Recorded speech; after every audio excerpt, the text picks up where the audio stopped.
et bienvenue à ce nouvel épisode du talk show de Bienvenue à l'immigrant. Bienvenue à l'immigrant qui est un organisme à but non lucratif qui a été mis en place par sa présidente actuelle, Madame Henriette Bondo. Bienvenue à l'immigrant à 6 ans déjà cette année. Bienvenue à l'immigrant s'est donné pour mission d'accueillir toutes les personnes qui arrivent au Canada et cet accueil se veut vraiment chaleureux et de les aider dans leur processus d'intégration. Cette aide se veut vraiment en parfaite adéquation avec la personnalité de l'immigrant, avec ses besoins, avec sa réalité familiale, sa réalité culturelle. Alors, aider l'immigrant à bien s'intégrer, ça demande aussi de l'aider, de faciliter son épanouissement. Aujourd'hui, nous allons parler de finances, car l'épanouissement financier est un aspect assez important pour l'immigrant qui arrive. Donc nous recevons aujourd'hui une dame, une entrepreneur passionnée des finances et de l'immobilier qui va nous entretenir sur le sujet. Bonjour Christelle et bienvenue sur le plateau de Bienvenue à l'immigrant. Bonjour Evelyne et merci encore pour l'invitation. Tout le plaisir pour moi et je te remercie d'avoir accepté notre invitation. Je t'ai présenté tantôt comme quelqu'un qui est dans les finances, qui est passionné de l'immobilier et je suis sûre que ça pique la curiosité. Les gens veulent savoir qui est Christelle. Oui, en fait, Christelle est d'abord passionnée par l'enrichissement dans tous les sens du terme et j'aime ça aider d'autres personnes à pouvoir bâtir leur richesse à travers le véhicule qu'est l'immobilier et aussi tout ça part toujours par une bonne gestion des finances, une bonne préparation à la base. Donc voilà qui est Christelle. Mais Christelle est d'abord une bâtisseuse d'impact. D'ailleurs, c'est le nom de mon entreprise, Bâtisseur d'Impact Incorporé. Et à travers Bâtisseur d'Impact, j'aide les personnes à pouvoir mieux gérer leurs finances, que ce soit des salariés ou des travailleurs autonomes, mieux gérer leurs finances pour ensuite aller investir dans l'immobilier. Donc, j'offre vraiment des services de conseil en finance et en investissement immobilier. Et c'est vraiment distinct de mon service de courtage hypothécaire. Le courtage hypothécaire est à l'extérieur de Bâtisseur d'Impact. Ça, c'est mon deuxième chapeau. Je suis courtier hypothécaire. Donc, concrètement, là, c'est un service de mise en relation, intermédiation, mais à travers une expertise. Donc, j'aide à trouver, j'aide les personnes où je propose les meilleures solutions de financement pour des projets immobiliers, que ce soit des projets d'achat, de maison, de condo, de renouvellement, de refinancement ou même d'investissement. Donc, comme courtier hypothécaire, je travaille avec plus d'une vingtaine de prêteurs, autant les banques traditionnelles que les banques alternatives, que les prêteurs privés même, pour certains types de projets. Donc, voilà un peu ce que je fais au quotidien. Donc, voilà qui est Christelle. Oui, bon, au-delà de ça, le chapeau que j'aime le plus, là, c'est mon chapeau de mère et d'épouse. Oh là là, donc Christelle est mère de combien d'enfants, si c'est pas trop 4 jeunes enfants. Tu en parles avec tellement de passion des finances, de l'immobilier. J'ai envie de te demander d'où est venue cette passion, comment est-ce qu'est née cette passion pour les finances? Cette passion vient de très loin. À ce que je me souviens, dès l'âge de 9 ans, j'ai commencé à toucher un peu l'argent. Pendant mes congés, pendant mes vacances en Afrique, je vendais au marché. Je vendais toutes sortes de choses. Je vendais la nourriture. C'est pas de l'exploitation des enfants. Hein? Non, c'est pas de l'exploitation des enfants. Je le faisais de gaieté de cœur. Au contraire, même c'est moi qui harcelais mes parents pour aller le faire. Et je restais souvent à la caisse du commerce de ma mère. J'aidais le caissier à compter l'argent, à rembourser les clients, à donner le change, la monnaie et tout. Donc, très tôt, j'ai touché l'argent. Et j'ai touché souvent des sommes qui ne sont pas accessibles pour des enfants de cet âge. Des sommes comme 10 000, 50 000 francs CFA. Généralement, les enfants, ils ont quoi? 100 francs CFA de ration. C'est ça. Donc, l'argent ne me faisait pas peur. Et aussi, j'ai vu mes parents. Mes parents, dès le jeune âge, ils ont toujours entrepris. Je ne me souviens pas qu'ils aient été salariés. Vraiment, de très très loin. Ma mère a été secrétaire à un moment donné, mais très vite, elle a basculé dans l'entrepreneuriat. Mon père, il a toujours été homme d'affaires. Il a été un investisseur aussi. Donc, pour moi, l'entrepreneuriat, c'était une évidence. Par contre, étant donné que mon père n'a pas fait de longues études, il a beaucoup priorisé de nous pousser à faire de longues études et tout. Et donc, je suis tombée là-dedans. J'ai fait des études en actuariat. J'ai fait un bac en actuariat. J'ai fait un MBA en finance et en gestion d'entreprise. J'ai travaillé pendant 13 ans comme analyste en actuariat. Jusqu'à ce que je me redécouvre cette fibre entrepreneuriale-là qu'ils avaient déposée en moi. Et Dieu merci, je suis revenue vers l'entrepreneuriat. L'appel. Exact, l'appel. On ne Tu peut as pas pris faire son appel. Tu as dit tantôt que tu aides les personnes à gérer leurs finances. C'est quoi pour toi une bonne gestion, une saine gestion de ses finances? C'est quoi? En fait, il n'y a pas de règles préétablies par rapport à la gestion des finances, malgré que ça reste quelque chose de chiffré. J'aime bien séparer la relation à l'argent de la gestion financière. J'aime ça. C'est ça, c'est vraiment deux choses totalement distinctes. La relation à l'argent, c'est quelque chose qui est vraiment subjectif. C'est propre à chacun de nous. Il faut voir d'où on vient, comprendre sa relation à l'argent, comprendre sa personnalité, regarder aussi ses aspirations, versus maintenant la gestion financière qui est vraiment très quantitative. 1 plus 1 égale 2, ça dépend de la base dans laquelle on est. Si notre budget, si on fait 1 moins 2, ça fait moins 1, le budget est déficitaire, on sait un peu vers quoi on s'aligne. Donc c'est vraiment deux choses distinctes et pour moi c'est très important de comprendre exactement où on se situe par rapport à sa relation à l'argent, par rapport à sa gestion financière, afin de pouvoir prendre de bonnes décisions. Donc, pour moi, la gestion financière, c'est vraiment être en phase avec ce qu'on veut, avec qui on est. Donc, j'aime souvent donner ces deux mots, équilibre et épanouissement. C'est important d'être équilibré et c'est important d'être épanoui, d'être joyeux, parce que si ça devient quelque chose de très oppressif, ce n'est plus intéressant. C'est ça. Donc, parlant d'épanouissement, on entend beaucoup parler d'entrepreneuriat. Et puis, les gens veulent vivre leur rêve. Les gens veulent être épanouis et tout. Est-ce que entreprendre, d'après toi, est-ce qu'entreprendre ou investir est vraiment la clé? Pourquoi? Bon, pour moi, franchement, c'est pas tout le monde qui est fait pour entreprendre. Tout le monde peut entreprendre. Je crois vraiment que tout le monde peut. Tu le veux, tu peux. Mais est-ce que tu es vraiment fait pour ça? C'est pour ça qu'on voit beaucoup d'entrepreneurs qui commencent mais qui ne réussissent pas. La plupart des entrepreneurs ferment porte après 2 ans. Donc, est-ce que tout le monde peut entreprendre ou devrait investir? Je crois au moins que pour pouvoir se bâtir une vraie richesse, un patrimoine, ça prend de passer soit par l'entrepreneuriat, soit par l'investissement. Donc, oui, on travaille, on est salarié, mais on sait, on l'a vu pendant le Covid, comment les emplois sont à risque, comment on peut être limité, comment on n'est pas à l'abri de l'inconnu. Alors, avoir une deuxième source de revenus, ça aide. Ça permet d'avoir un coussin de sécurité. Avoir un investissement qui produit de l'argent, même pendant qu'on dort, c'est un coussin de sécurité. Et les gens aiment bien parler d'immobilier en termes d'investissement passif. C'est pas vrai que l'immobilier, c'est du tout passif, là. Quand un locataire t'appelle parce que son lit est bouché, c'est pas du tout passif, ça. Mais c'est un bon véhicule d'investissement.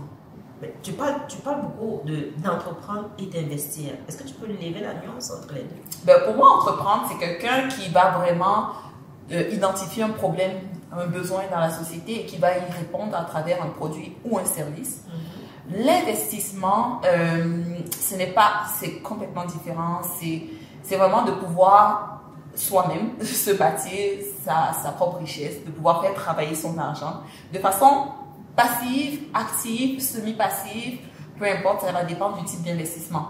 Donc, c'est vraiment deux choses distinctes. Un entrepreneur, là, c'est quelqu'un qui crée une entreprise. Même si c'est un petit business à côté, il doit quand même créer une entreprise. Une entreprise, là, qui a 5 fonctions principales. La plupart des entreprises vont avoir, du moins, plusieurs entreprises vont avoir la plupart de ces fonctions-là. Donc, quand je dis fonction, je parle par exemple de la fonction marketing, la fonction marketing, communication et tout, la fonction produit, la fonction direction, management, la fonction finance, et peut-être j'en ai oublié d'autres, mais une entreprise, fonction de ressources humaines, mais une entreprise doit avoir ces fonctions-là, une entreprise qui est appelée à grandir, à survivre après des générations. Donc, un entrepreneur, c'est celui-là qui a cette vision. Quand vous investissez par exemple à la bourse, est-ce que vous avez besoin de ressources humaines ou... Non, pas du tout. On parle de deux choses complètement différentes.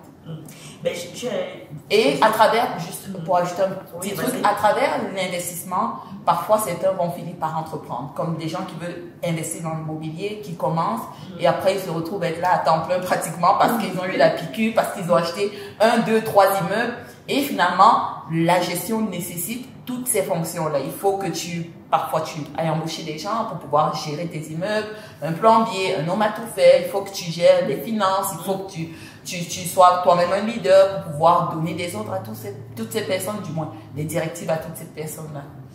Ça me fait penser à quelque chose, à une phrase que tu prononces souvent dans tes vidéos, quand tu fais des vidéos sur les réseaux sociaux. Tu as dit tantôt que quelqu'un va investir, après il va acheter un immeuble, il va acheter 1, 2, 3, et puis ça va lui donner la pécure, voilà, c'est ça. Donc, tu parles beaucoup d'intelligence financière. Est-ce que cette personne a eu cette intelligence financière? Alors, c'est quoi l'intelligence financière? L'intelligence financière, comment je définis ça? C'est vraiment, en 2 mots, l'équilibre et l'épanouissement. C'est d'être une personne qui est en équilibre financièrement, donc qui a un budget qui correspond à sa personne, à qui elle est. Moi, je veux plus. C'est quoi l'équilibre? Ça va vraiment dépendre d'une personne à une autre. C'est pour ça que ça revient encore à cette notion de relation à l'argent, de qui on est, de vraiment comprendre ce qu'on veut, ses aspirations.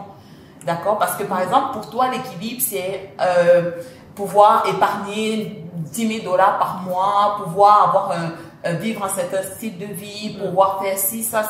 Pour une autre personne, en autant qu'elle arrive à combler tous ses besoins à la fin du mois, qu'elle peut s'offrir quelques plaisirs, c'est correct. Pour elle, c'est bien. Elle n'a pas besoin de plus d'investir et de chercher beaucoup plus. Donc, équilibre et épanouissement, ça revient à ces 2 mots-là. Donc, l'intelligence financière, c'est aussi de pouvoir prendre de bonnes décisions. Je vais revenir. Okay. Plus concrètement, si tu veux savoir en termes d'intelligence financière, je ramènerai ça un peu à la littératie financière. Okay. C'est-à-dire la littératie financière qui veut que toi, par exemple, Evelyne, tu sois informée. Donc, tu aies déjà la connaissance par rapport aux finances, par rapport aux produits financiers, par rapport à la gestion financière. La deuxième couche, maintenant, c'est de pouvoir prendre des décisions. D'accord? Donc, une fois que tu as l'info, comment est-ce que tu fais pour décider? Est-ce que je choisis A ou B? Et la troisième couche, c'est d'être totalement confortable, de prendre des décisions en toute confiance. Donc, c'est vraiment tous ces volets-là. Une fois que tu as ça, si je rajoute la 4e couche, là, on entre dans l'intelligence financière. C'est vraiment, j'ai sorti ce mot-là un peu de nulle part. J'ai vu littératie financière, c'est ça. Mais l'intelligence financière, c'est de faire tout ça, mais de façon extrêmement stratégique. Extrêmement stratégique pour arriver rapidement et de façon efficiente à ses fins. Donc, en mettant le moins d'efforts possible, ce qui produit le plus de résultats possibles. Donc, ce ne sont pas nécessairement des moyens... c'est des moyens get rich quick, donc l'argent facile, l'argent rapide, je ne crois pas à ça franchement. Par contre, il y a encore des façons de faire stratégiquement qui vont te permettre d'atteindre tes objectifs. Il faut juste parfois regarder ce que les autres ont bien fait, faut s'éduquer, il faut suivre certains modèles, il faut s'écouter aussi. Donc c'est tout ça. Il y a certaines façons, il y a des moyens. Et tu parles beaucoup de l'immobilier comme un véhicule. D'ailleurs, ton entreprise bâtisseur d'impact, quand on entend bâtisseur d'impact, on pense directement à l'immobilier. Mais pourquoi l'immobilier? Je me pose la question, pourquoi l'immobilier? Moi, l'immobilier, comme j'ai dit, avec mes parents, je les ai vus investir dans l'immobilier. Mon père a toujours eu des biens immobiliers, des terrains, du commercial, du résidentiel et tout. Mais moi, à un moment donné, j'ai eu des congés paternité après la naissance de mon deuxième. Je me suis rendu compte que mon régime de retraite n'allait pas être suffisant. Donc, il fallait que je pense à la retraite. Donc, quand je me lance dans l'immobilier, c'est parce que j'ai pensé à la retraite. Et j'ai vu le fait d'acquérir un immeuble comme une façon d'avoir un revenu de retraite. Parce que là, présentement, oui, je paye l'hypothèque, ou du moins les locataires m'aident à rembourser l'hypothèque, mais lorsque l'hypothèque sera terminée, tous les revenus locatifs iront dans ma poche après avoir déduit les charges et bien entendu l'impôt. Tout ce qui reste rentre dans ma poche. Donc, pour moi, l'immobilier, c'est une façon d'assurer ma retraite. Mais à force de faire, à force d'étudier l'immobilier, à force de côtoyer des investisseurs, je me suis rendu compte qu'on pouvait en faire plus. On pouvait même en faire un métier. C'est pour ça que je suis courtier hypothécaire à temps plein maintenant. On pouvait investir, on pouvait aller chercher vraiment de la richesse, du cash flow maintenant et pas seulement à la retraite. Mais justement, quand on parle de l'immobilier dans un contexte d'immigration, c'est que beaucoup des immigrants, quand ils arrivent, leur premier rêve, le plus grand rêve, c'est vraiment d'accéder à leur première propriété. Et on entend beaucoup de choses, on entend des choses, des personnes qui nous disent vous pouvez le faire sans un sou, je vais dire ça comme ça, vous pouvez faire ci, vous pouvez mettre tout avec ta casquette de courtier immobilier. Hypothécaire, voilà. Oh, excuse-moi, c'est la confusion. Donc, quels sont les moyens, quels conseils, par exemple, tu peux donner aux personnes qui veulent accéder à leur première propriété? Oui, surtout pour la première propriété, là, ça vous prend une mise de fonds. Peut-être plus tard, vous n'en aurez pas besoin, il y a des stratégies, c'est vrai, mais pour la première, ça vous prend une mise de fonds. Je vais vous dire pourquoi et je le recommande même d'ailleurs. Bon, déjà, c'est plus facile de passer au financement comme ça. Sans mise de fonds, si on va chercher des stratégies compliquées, là, ça peut ne pas passer. La deuxième chose, c'est que ça vous oblige à avoir une habitude d'épargne. Ça vous oblige ça vous responsabilise un peu. On s'en va chercher une maison de 500 000 par exemple, d'accord? 500 000, ça nécessite au moins 5% de mise de fonds. J'aime bien dire 6 à 7% de mise de fonds parce qu'il faut prévoir les frais accessoires. Okay. Mettons, on est déjà rendu à 32 000, donc 25 000 plus les frais accessoires. 32 000 $, oui, ça peut être difficile à économiser pour le commun des mortels. Mais si vous avez pris la discipline pendant 2 ans, pendant 1 an peut-être, ou même plus rapidement, pour certains, surtout quand vous êtes en couple, d'économiser cet argent, vous allez continuer de garder cette discipline. Et lorsqu'on a une maison, il peut subvenir toutes sortes de charges, des pépins. Il ne faut pas aussi oublier que quand on a une maison, ça prend de l'entretien, ça prend de payer des taxes quand ce n'est pas l'institution financière qui paye. Et ça vient avec des charges. Donc, il faut vraiment avoir cette habitude-là de pouvoir épargner. Et aussi, donc, les gens qui veulent acheter, les nouveaux acheteurs, parfois, ils n'ont pas d'informations, ils n'ont pas d'éducation qui leur explique un peu comment ça se passe, c'est quoi les différentes étapes. Ils ont beaucoup d'appréhension et certaines personnes aussi ont vraiment du mal avec la dette. C'est pour la plupart des immigrants là en Afrique, on construit en fonds propres. Oui. On n'emprunte pas à la banque, bien que le crédit foncier existe. On n'emprunte pas. Les gens, quand tu leur dis dette, j'ai un proche, vraiment très proche là, quand il venait d'arriver, il me disait, moi, acheter ma maison à crédit, jamais de la vie, je vais travailler, je vais accumuler mon 200 000, je vais acheter. Là, les maisons sont rendues 500 000, je lui pose la question, tu sais que tu vas toujours économiser ton 500 000 pour acheter? Et que, on n'est pas habitué, pourtant, c'est juste quelque chose qu'il faut, il faut aborder avec, en toute confiance. Il faut savoir que le rôle de la banque, peut-être dans certains pays, là, quand la banque te prête, c'est peut-être pour que tu ne rembourses pas et qu'ils saisissent le terrain ou la maison. Mais si la banque, elle n'a rien à faire de ta maison, elle n'en veut pas. Qui va gérer ça? Ce n'est pas le rôle de gérer des biens immobiliers. Fait que le but, c'est vraiment que tu payes ton hypothèque, que tu sois bien dans ta maison et tout. Et nous, moi, mon rôle comme courtier hypothécaire, c'est de m'assurer que tu es bien outillé pour le faire. Pas juste financièrement, mais que tu aies toi-même des bonnes informations, que tu sois à l'aise, que tu sois préparé, que tu sois confiant en prenant cette décision d'investissement-là. Donc, pour les nouveaux arrivants, je dirais vraiment de s'informer. Il y a beaucoup de programmes aussi qui existent pour les nouveaux acheteurs. D'ailleurs, j'ai fait un webinaire là, que les personnes peuvent écouter à n'importe quel moment. Ce n'est pas quelque chose en direct, donc c'est là, c'est sur la plateforme. C'est sur la plateforme, je pourrais laisser le lien. Mais si vous me suivez sur les réseaux sociaux, Christelle Guening, G-U-E-N-I-N-G, mon nom, vous allez tomber sur mon lien Linktree où vous allez avoir plusieurs webinaires. Présentement, il y en a 3. 2 qui parlent d'immobilier, 1 qui parle de finance, des webinaires totalement gratuits.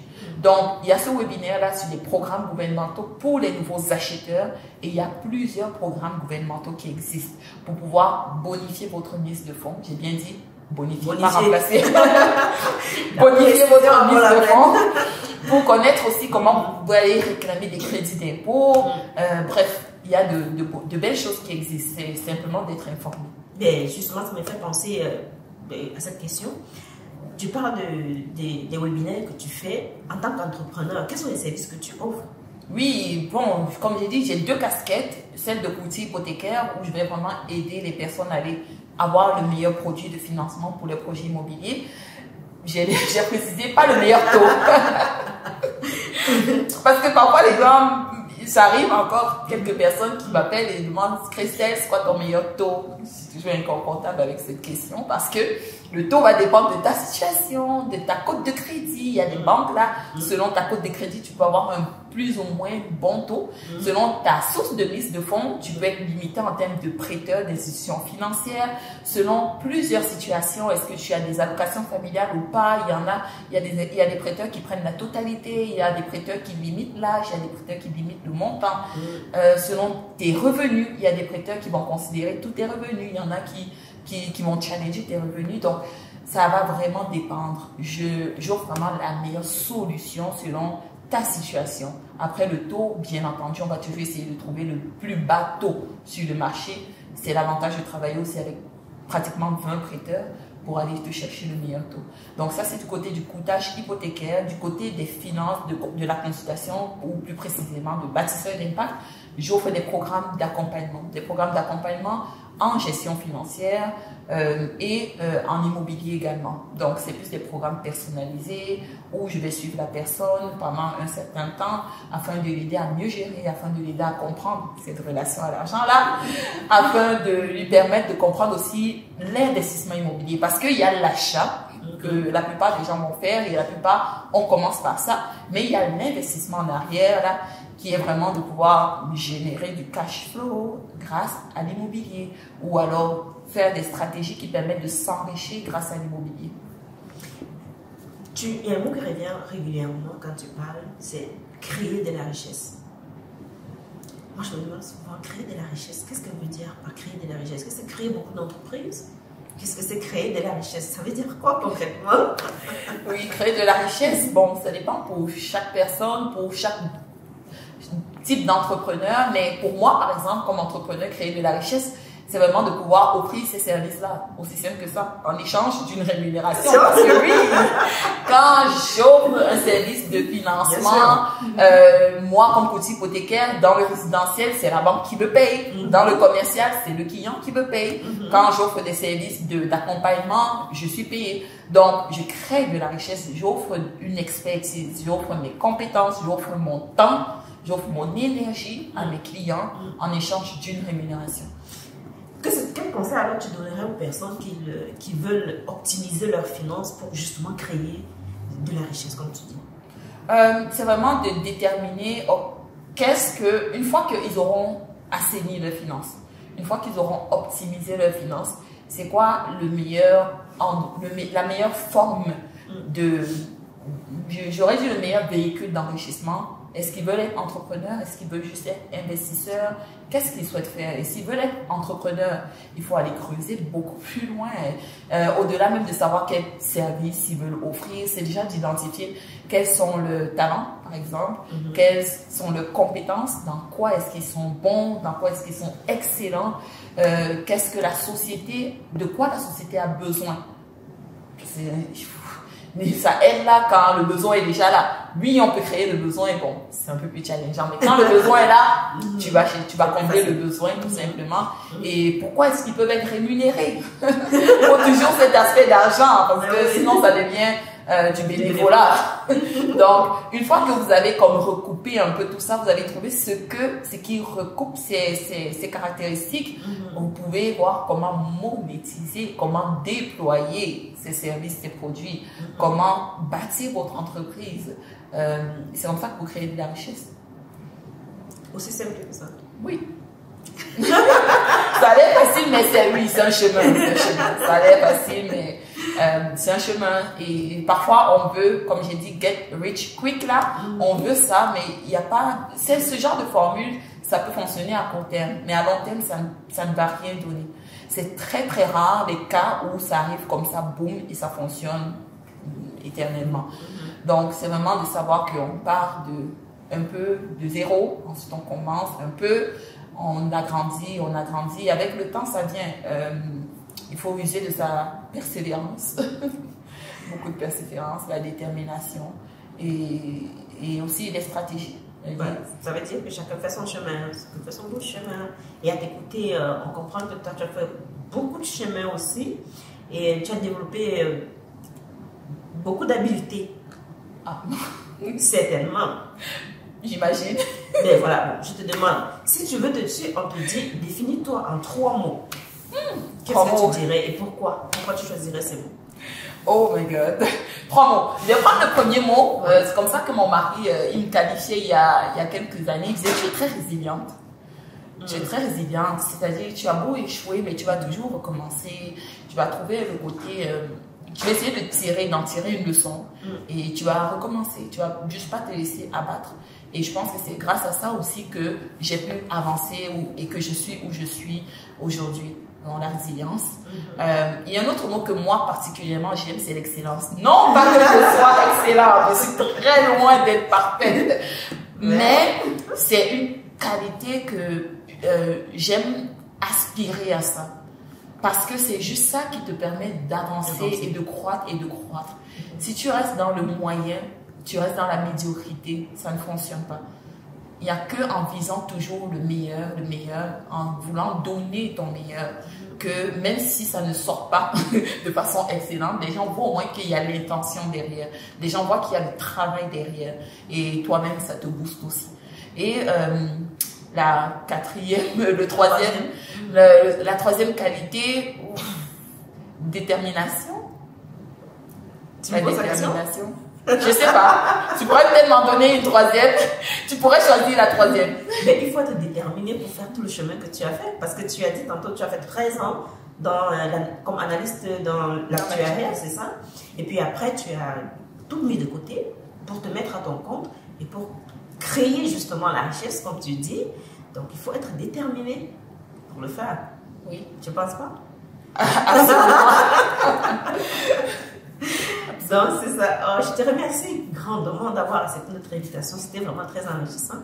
On est arrivé au terme de notre entretien. Et pour conclure, est-ce que tu voudrais dire quelque chose d'autre? Tu as un mot pour la fin? Un mot pour la fin, c'est vraiment de dire au monde qu'il faut avoir la vision. Croyez en vos rêves. Parce que tout vient d'une vision. Parfois, quand je regarde les choses que j'ai réalisées, les personnes même que j'ai rencontrées aujourd'hui, ce sont des personnes que je ne pensais pas rencontrer il y a de cela quelques années. Et pourtant, j'avais juste cette vision-là, j'avais cette envie. Et plus j'avançais, et plus la vision s'éclaircissait, et plus ça devenait quelque chose une détermination. Je voulais vraiment l'atteindre. Et finalement, ça se réalise et tu te rends compte que, ok, finalement, ça s'est accompli. Donc, c'est vraiment la vision. Soyez visionnaire. Même si tout le monde vous dit que vous avez des rêves fous, ça peut être fou pour eux, mais pas pour vous. Visionnaire, et mettez toutes les choses, prenez les actions. Comme on dit, passer à l'action. C'est un peu cliché. On entend souvent ça, passer à l'action, mais il n'y a rien qui va se passer si on ne prend pas action. Vraiment, même si vous faites des erreurs, recommencez, vous vous levez, vous tirez des leçons de vos erreurs et vous avancez. Donc, c'est vraiment ça que je laisserai. La vision et l'action, là, les deux choses ensemble, ça peut produire de très, très beaux résultats. Ça me fait penser à une phrase de Mary Kay Ash, la fondatrice des cosmétiques Mary Kay, qui disait toujours que si tu ne fais rien, rien ne se passe. Donc, merci beaucoup. Tu as quelque chose d'autre à ajouter? Non, c'est tout. Merci. Merci à toi, Evelyne, et merci à l'organisme Bienvenue à l'immigrant. C'est un organisme que je suis de près et vous faites vraiment de très, très belles choses. Je crois que il y a beaucoup de grandes réalisations qui s'en viennent et c'est juste les immigrants qui vont en bénéficier. Là. Beaucoup. Ben, merci énormément. On est content de travailler avec des personnes comme toi et on te remercie pour ta collaboration. Tu sais, dans d'autres choses aussi, tu es avec nous et tu nous soutiens. Donc, merci et on est arrivé au terme de notre émission. Je vous donne rendez-vous à la prochaine émission. Merci.